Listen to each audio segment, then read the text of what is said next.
要上迄个有效，迄个叫做反效，迄个叫做实效。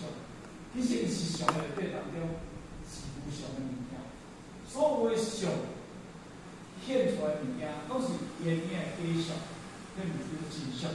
啊，所以呢，咱进前就讲啊，咱做单经即个62卷本，那62卷本，咱嘛通讲吼，咱好早头，咱做一个详细的解说，就是心甲即个法，伊来做一个主体。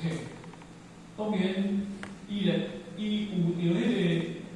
即个修相、色、相形色，即个五位为对象。啊，当然，伊就是哪呢？伊就是起相、无相，伊相这物件，相甲无相，或者解释即种叫做对法。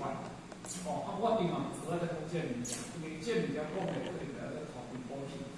所以呢，这物件是大概咱了解，伊是咱袂当清净，咱袂当真正菩提自性本来清净，咱袂当清净，因为咱拢是对法。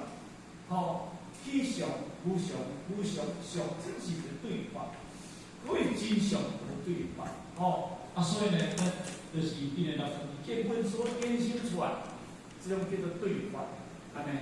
所以呢，因为讲法一般呢，咱就先来读一遍妄立其假名，妄立其假名，何为真实义？何为真实义？唯有各两人，通达无出相，通达无出相，依滴五问法，以及问中我，外现众色相，一一音声相，平等如梦幻，不起凡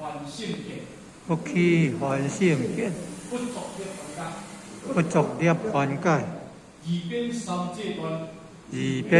界端，这个是看到了所以你讲你讲到迄个真实相，伊这个解释讲是安怎会当过一个真实相的物件？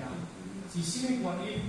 咱今日太愈修愈偏，愈行愈远，咱会当愈修愈坏，袂当愈修愈清净。所以这段话就是一定要甲你讲，讲你要真正，我都人写起。